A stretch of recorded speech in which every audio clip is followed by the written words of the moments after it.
Dawn broke across the plains like a slow bleed of gold on the horizon. The wind carried dust and silence in equal measure, and Silas Boone sat alone on the driver's bench of his creaking wagon, chewing tobacco and squinting through the rising sun.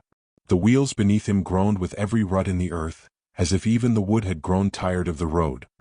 His horse, Murphy, pulled steady but slow, one ear flicking back toward its owner, half expecting Silas to bark something gruff, though he hadn't spoken aloud in hours.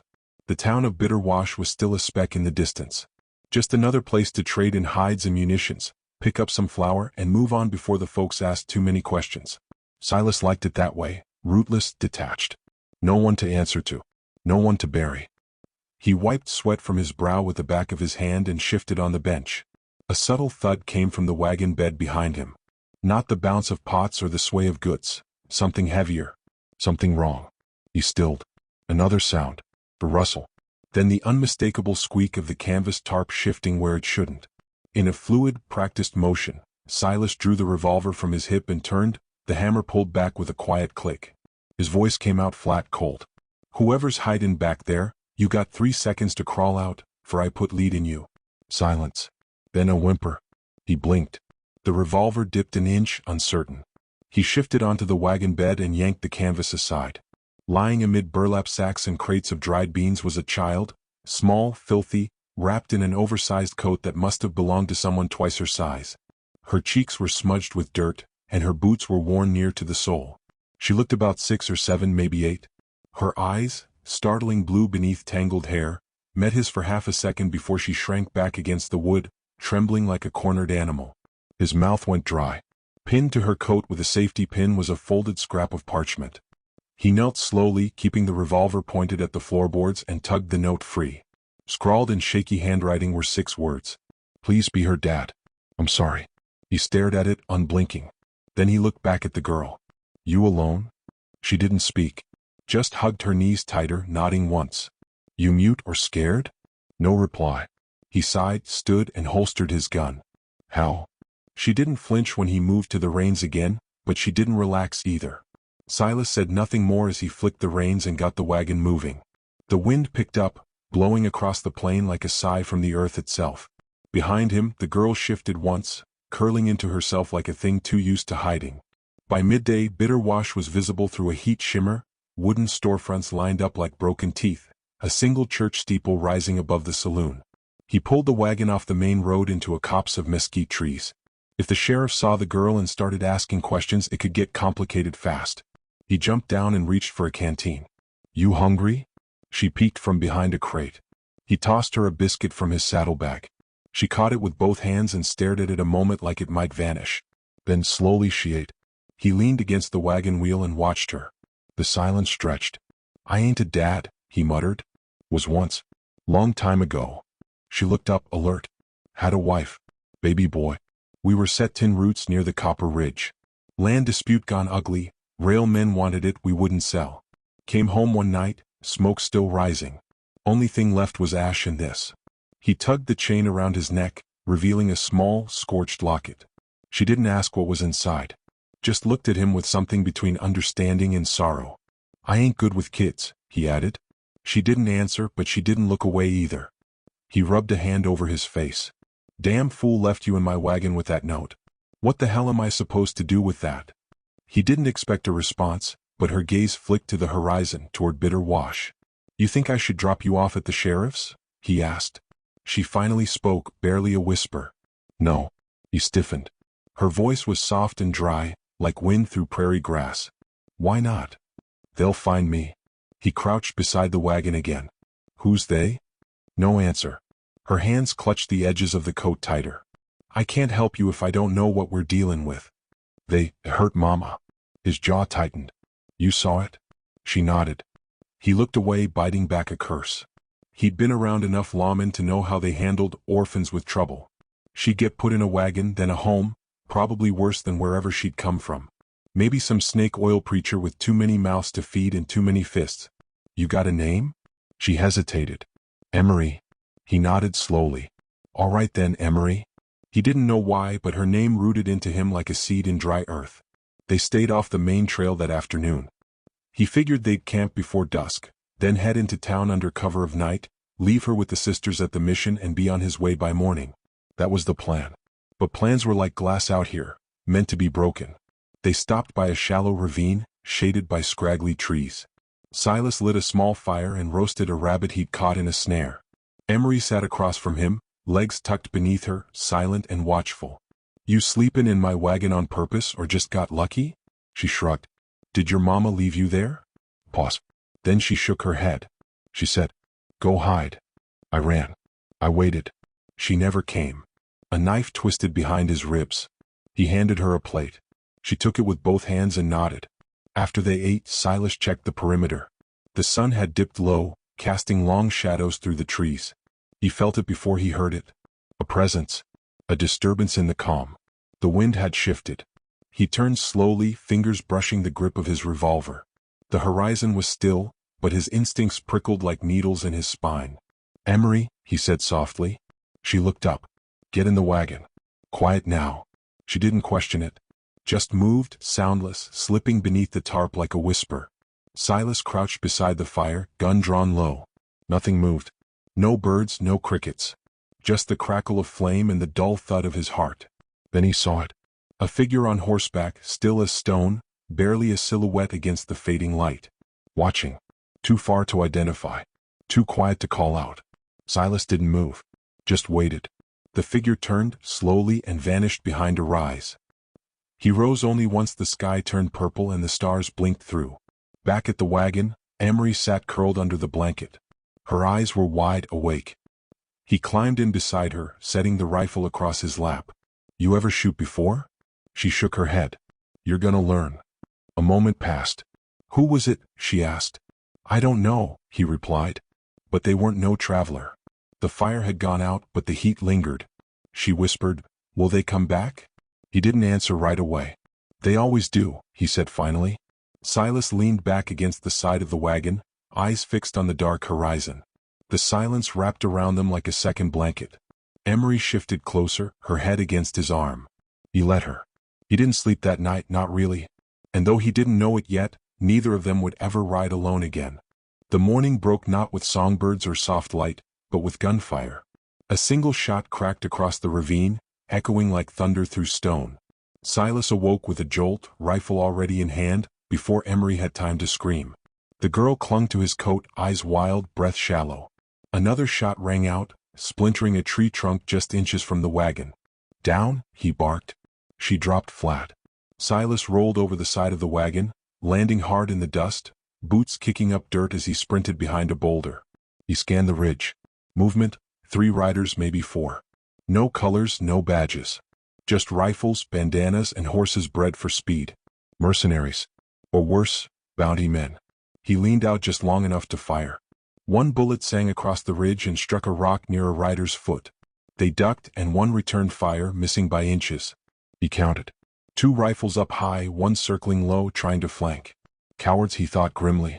No interest in a fair fight. He ducked back, reloaded, heart pounding. Then he looked toward the wagon. Emery had vanished. "Emery," he hissed. No answer. Another shot rang out from the trees. Silas didn't flinch. He ran toward the noise, gut churning. He found her crouched behind a stump, clutching a small rock like it might save her. Her hands were shaking. "Come here," he said. She wouldn't move. A bullet struck the ground near her foot and she screamed. Silas leapt the stump, grabbed her, and rolled them both into a gully as lead hissed overhead. He cradled her head, shielding her body with his own. She was sobbing now, quiet but uncontrollable. "Shoo," he whispered, breath hot against her ear. "You're all right. I got you." The shooting slowed, then stopped. A voice called out from the ridge. "Boone, we just want the girl." Silas's blood froze. They knew his name. He rose slowly, eyes scanning for a clean angle. "You boys got a habit of chasing kids with guns?" he shouted back. "She don't belong to you. That paper on her? Ain't legal. We got rights to take her back." Silas laughed, low and mean. "Rights don't come out of rifle barrels.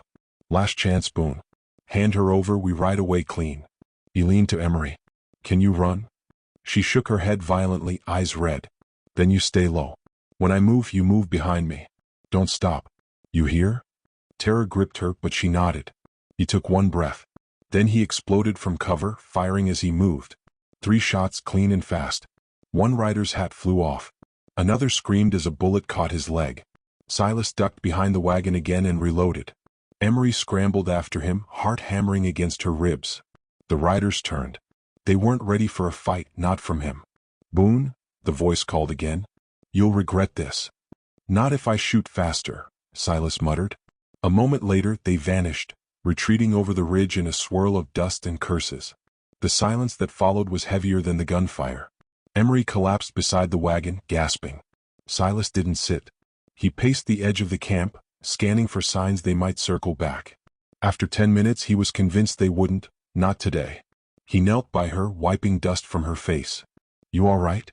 She gave a small nod, but her hands wouldn't stop trembling. He reached into the wagon, pulled out a flask of water, and handed it to her. She drank in short gulps, then pressed it to her forehead. "They knew your name," she whispered. "Yeah," he replied, eyes narrowed. "They sure as hell did." He waited for the fear to pass through her face, but what came next surprised him: shame. She looked down, biting her lip, like the attack had been her fault. "Don't do that," he said. "What?" "That look. Like you did something wrong." She hugged her knees again. "They're after me. I figured. They paid men to follow us." He didn't ask how she knew. She wasn't just a runaway. She was a hunted prize. "You know why?" She nodded but didn't speak. He didn't press her. Not yet. The truth would come when it was ready, and she wasn't. By midday they were moving again, away from Bitter Wash, away from the ambush site. Silas turned the wagon toward a narrow canyon known to outlaws and hermits. Few dared enter without a death wish. It was called Serpent's Hollow for good reason: sharp turns, sheer cliffs, and rattlesnakes by the dozen. But it was the one place those riders wouldn't follow. Inside the canyon the heat thickened like smoke. Emery sat beside him now instead of in the back, eyes scanning every shadow. Her silence wasn't fear anymore, it was calculation. The girl had nerves. Silas respected that. As they rounded a bend, Murphy snorted and kicked at the dust. Silas pulled the reins, slowing them to a crawl. Something glittered in the path. He jumped down, examined it. A bullet casing still warm. He drew his revolver and stepped forward. A dry laugh escaped him. "Same caliber the gang used 10 years back," he muttered. Emery looked over the side. "What does that mean?" "It means we just crossed an old road, one that don't lead nowhere good." They pressed on until twilight. At camp, Silas checked every rock and shadow twice before letting the fire crackle. Emery sat close to him this time, close enough he could hear her breath. She pulled something from her coat pocket. A small, folded piece of paper. No, paper wasn't right. It was thicker. She handed it to him wordlessly. He unfolded it. A deed. Land ownership, dated 5 years prior. Signed by a woman named Miriam Rose, mother to a minor, Amory Rose. The parcel sat just outside a territory now being scouted for rail expansion. He looked up sharply. "This yours?" She nodded. "Where's the land?" "North of Rustwater." His heart sank. Rustwater was a ghost town with a dirty heart, run by a company man who paid outlaws to keep folks in line. "They want your land," he said aloud. "It's worth something now." He folded the paper again, handed it back. "It's worth blood." That night she didn't sleep. Neither did he. Before dawn he caught her drawing in the dust beside the fire, child's shapes sure but deliberate. A house. A tree. A woman. And next to it a tall figure with a scar. He leaned closer. "That him?" She didn't look up, just nodded. "He the one that hurt your mama?" Her hand paused. "He shot her." Silas clenched his fists until his knuckles popped. "Why?" She answered without hesitation. "Because she said no." He didn't ask what the question was. He knew. They rode early. Silence settled between them, but it wasn't empty. It was waiting. Like the sky before lightning. At midday they stopped for water near a spring. Emery gathered wildflowers, bright yellow ones. She tucked one into the folds of his coat while he refilled the canteen. "What's this?" he asked. "Decoration. Am I looking that rough?" She smiled for the first time in days. It startled him. "You're not so bad," she said. "For a dad." He didn't answer. Just stared at the flower in silence. By sundown they had crested a bluff overlooking a dry basin. Rustwater sat in the far distance, glinting like a rusted nail in a rotted board. Emery sat up straight. "I know that place." He nodded. "That's where we go in. You said it's bad." "It is." but it's where answers live. And sometimes you don't get to choose your trail. They camped in the shadow of the rocks, just beyond sight. Silas kept the fire small, the rifle close. She lay beside him but didn't sleep. "Silas?" she whispered. "Yeah. If you die, do I get to keep the wagon?" He chuckled, a real laugh for once. "Deal."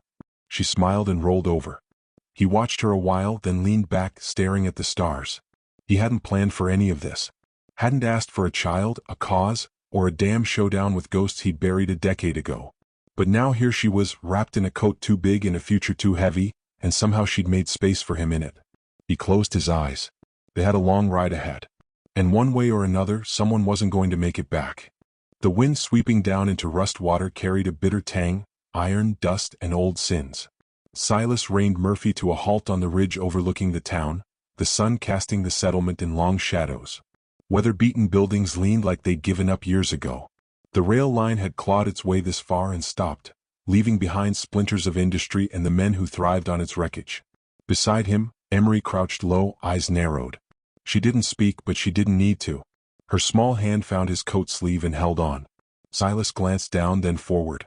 Rust Water had grown meaner since he'd last seen it. There were new faces and fewer rules. 2 men brawled near the saloon doors while a third took bets. Smoke curled from a blacksmith's chimney, but the work there seemed more war-forged than honest labor. The whole place felt watched, like something waiting for you to blink first. They descended slow. The wagon creaked with each rut in the road, and Silas kept one hand near his revolver. They needed information, not a fight. Not yet. At the edge of town, he pulled up outside the general store, hitching Murphy with a practiced loop. Emery stayed in the wagon, hidden under a blanket and crates. He met her gaze before leaving. She nodded, small, determined. He didn't have to say the words. She knew what to do if things went sideways. The bell over the store door jangled, sharp and out of place. The air inside smelled like mildew and pipe smoke. Behind the counter stood a man slouched in a chair, chewing a matchstick and reading a week-old newspaper. Silas stepped up slow. "Looking for someone?" The man didn't lower the paper. "Ain't we all? Name's Micah. Used to ride with the Javelin boys." That got the man's attention. He dropped the paper and sat forward, blinking once before recognition crept in. "Boone? Hell, I thought you were long dead." "Not for lack of trying." Micah squinted. "You got no business here." "I got a girl," Silas said flatly. "She's being hunted. And I got reason to think the ones after her are the same bastards who lit my house on fire 10 years back." Micah paled a shade. "You still holding on to that?" "You'd hold on too if it was your wife and son they buried." The old rider sighed, dragging his fingers through thinning hair. "Look, I ain't proud of what went down. We were dumb. Hired muscle for a land grab. Thought it was just scare tactics. Didn't know they meant to burn the place down with folks inside." "You knew enough to walk away with blood on your boots," Silas snapped. Micah looked away. "I heard about the Rose woman. Refused to sell. Had the deed buried in a church wall or something. Kid must have been the only one to get out. Word is the tycoon, Price Harrow, wants that land for the Northern Rail. Pays men to make things disappear. Harrow's still in town? Got himself a big house behind the mill. Fenced in, guarded like a damn fort." Silas turned to go. Micah's voice stopped him. "Boone, they'll kill you. And if they get the girl, she'll vanish into the dirt. You know that." "I do." He stepped back into the street. The sun had dropped lower now, shadows stretching like fingers down every alley. Emery was where he left her, alert and quiet. They rode west of town, where the land opened into dry flats scattered with tumbleweeds and dead mesquite. Silas knew of a cabin long abandoned, used once by trappers in the colder months. It wasn't much, for walls and a roof that sagged, but it gave them cover. Inside, Emery pulled the deed from her pocket and laid it flat on the table. "He's the one. Price Harrow." Silas nodded. "That's the man who ordered your mama dead." Her lips tightened. "He sent the man with the scar. Still remember his face?" "Every night." She turned then, going to the hearth where a rusted tin mirror hung crooked. She stared at herself for a long time, then spoke without turning. "You think I'll forget it one day?" "No," Silas said. "But you'll live with it. That's what we do. We carry things till they're lighter or we get stronger." Silas cleaned his guns as the fire cracked low. Emery sat on the floor nearby, drawing again. This time, a different image. A house in color, a sun above it, and 2 figures. The tall one had a hat and a long coat. The small one held a flower. He paused. That me? She nodded. He stared at the drawing. You trust me now? I did when I climbed in your wagon, she said. He sat back. You didn't know me. I didn't have to. I just knew you weren't them. That night they slept in shifts. Coyotes howled in the distance. In the deep dark, Silas sat by the door with his rifle in hand and thought of his boy. If he'd lived, he'd be close to Emery's age now. Might have had her stubbornness. Maybe even her grit. He didn't cry. But something in him cracked deeper, like frost-breaking stone. They rose before dawn. The plan wasn't perfect, but it didn't have to be. It just had to work long enough. Silas left Emery hidden in the hills with the wagon and most of the supplies. He gave her his backup revolver, which she held like a rattlesnake she'd made peace with. If I don't come back by nightfall, you will. He looked at her. If I don't, I'll burn the deed. I'll run. I'll live. Her voice was steady. He nodded once, then rode for town. Rustwater woke slow like a hungover bear. The mill started grinding just after sunup, and the town rumbled to life. Silas made for the livery, paid a stable boy to water Murphy, and slipped into the alleys near Harrow's estate. The house was a monster, 2 stories painted white with black shutters. A fence surrounded it, patrolled by 3 men with rifles and too much time on their hands. Silas found a perch above the saloon and waited. Just before noon, Harrow emerged onto the veranda. Thick-bodied, white beard trimmed sharp, and a cane he didn't need. A man used to ordering lives and deaths with a nod. Behind him came another figure. The scarred man. The breath caught in Silas's throat. He hadn't changed much. Same jagged line from ear to jaw, same cold eyes. The man who'd murdered his wife. The one who left a baby screaming in a crib before torching the place. His grip tightened on the rifle.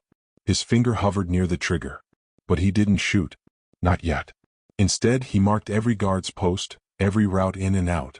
Then he slipped back into the alleys, climbed down, and returned to the hills. Emery was waiting. She stood when she saw him. No fear in her face. Just a quiet readiness. You saw him, she said. I did. Was he alone? Not yet.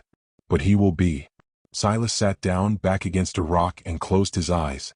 I thought I'd kill him the moment I laid eyes on him, he murmured. But then I saw your face again. And I knew, he dies when we choose it, not when he expects it.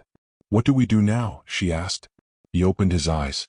Now, he said, we make ghosts out of the men who made us ghosts first. As the sun dipped low over the hills, the 2 of them sat beside the fire, silent, ready, and bound by something more than blood. A shared purpose. A shared wound. And a promise that whatever came next, they would not face it alone. The night before the storm, the sky over Rustwater glowed with the strange stillness that always came before violence. Silas sat beside the dwindling fire, Emery curled in her blanket, the quiet crackle of embers mimicking the unease in his chest. Across from him, her eyes were open, reflecting flames like glassy blue stones, unblinking. Neither of them spoke. There was nothing left to say. He'd packed light, 2 revolvers, extra cartridges, a hunting knife, and the folded deed, tucked in his inside coat pocket like a heartbeat. The girl had insisted on giving it back to him, her voice calm, steady. You'll know when to use it, she said. She hadn't asked if he'd come back this time. That silence hurt more than any goodbye could. Just before dawn, he crouched by her side, gently touching her shoulder. She stirred but didn't sit up. Her eyes blinked against the pale light. If this goes wrong, he began, you'll make it right. He nodded once. Then he walked into the dark, leaving behind the only person who'd ever looked at him without seeing just his past. Rustwater was quieter now. Rain clouds thickened overhead, blotting out the rising sun. The air felt charged, every breath tight in the chest, like the town itself was holding still. Silas passed the saloon without a glance, ducked behind the blacksmith shop, then circled to the back of Harrow's estate. The guards hadn't changed shift yet. He'd counted them yesterday, 4 patrolling, 1 always near the gate, 2 more on the balcony. They were lazy, overconfident, used to fear and bribes. He waited behind a split-rail fence, counting footsteps, then moved, swift and silent, across the open ground to the servants' entrance. Lock. He drew his knife, worked the latch with careful hands. The door gave. Inside, the house smelled of polish and cigar smoke. He moved through hallways like a shadow, every board memorized, every turn rehearsed in his head. On the 2nd floor, he stopped outside the study. From within, low voices murmured. He pushed the door open with the barrel of his gun. Price Harrow sat at a mahogany desk, clean as a preacher's pulpit. The man looked up, startled but not frightened. The scarred man stood behind him, hand already drifting toward his holster. "Don't," Silas said. His revolver stayed trained on the killer. His voice was low, flat. "You remember me?" The scarred man squinted. Then recognition settled into his face like rot. "I remember the fire," Silas said. "The screaming. I remember you laughed." Harrow stood, voice smooth as oil.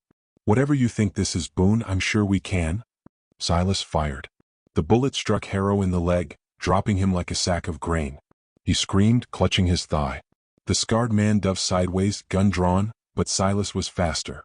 One shot, then another, center mass both rounds. The man staggered, surprise frozen in his eyes, then dropped to the floor. Silas stepped over his body, breathing hard, revolver still raised. Harrow groaned, dragging himself toward the desk. "She's a child," Silas said. "And you wanted her buried so you could buy another train." "I was securing progress," Harrow gasped. "The future. That land was a link, worth a fortune." Silas kicked the desk hard enough to flip it. "You bought killers to silence a mother and damn a child. She's just one girl." Silas raised his revolver again, then stopped. From his coat, he pulled the deed. He tossed it onto Harrow's chest. "She's the legal owner now. She'll keep the land. That makes her the last word in this town." "You'll never make it out alive," Harrow hissed. "You think they won't come for you next? I'm not the one they should be scared of." Then he turned and walked out. Downstairs, the house was waking. A maid screamed when she saw him. He didn't run. He walked straight through the front doors and into the storm. Rain fell in sheets. Thunder rolled overhead like the earth groaning. By the time he reached the edge of town, shouts rose behind him. No lawmen yet. Maybe none would come. He whistled once and the hills answered. Emery emerged from behind a boulder, soaked through, clutching her coat tight to her frame. "You did it?" she asked. He nodded. "Is he dead?" "Worse. He's powerless." She stood taller. "So it's mine now." "It always was." They rode together, slow and steady, back toward the land that once belonged to her mother. Neither of them spoke until the buildings of rust water faded into the mist. At a bend in the trail, Silas stopped the wagon. Emery looked up. "What is it?" He dismounted, pulled something from the pack, an old tin box, dented but whole. He opened it, revealing a few folded papers, a yellowed photograph, and a locket. "This is what I saved from the fire. Meant to bury it. But maybe it's time it lived somewhere else." He handed her the box. She opened the locket first. Inside, a woman's face on one side, a tiny boy's on the other. Emery traced the edges with her thumb. "They were beautiful. They were my world," Silas said. "Now you are too." Her eyes shone, but she didn't cry. Instead, she stood and hugged him around the waist, her arms barely reaching. He bent down, resting his chin lightly on her head. "You're not broken," she said. "Just waiting to be whole again." A lump formed in his throat. He couldn't speak. They kept riding until the sun broke through the clouds. The land ahead rolled green, quiet, untouched. The land her mother had died to protect. They found the old homestead by a line of cottonwoods, roof half collapsed but the walls still standing. Emery stepped out of the wagon and ran her fingers across the doorframe. "This is home now," she said. Silas nodded. "We'll fix it." "I want flowers," she said. "And chickens. And maybe a dog. You'll get 'em." He turned toward the horizon, letting the sun dry the rain on his coat. For the first time in a decade, the weight on his shoulders had shifted. Not gone, but shared. He felt her hand slip into his. And he knew, deep in his bones, he had not been saved by vengeance or justice. He'd been saved by the quiet resilience of a child brave enough to choose him. Later that night, as the fire crackled and the sky filled with stars, Emery asked him to tell her about his wife. He did. Every word. And when he was done, she told him about her mother. Their stories folded together like pages in the same book. Before sleep took them, she whispered, "I always knew you were my dad." Silas didn't answer. He just held her close and listened to the wind. Out beyond the fields, thunder rolled again. But this time it was moving on.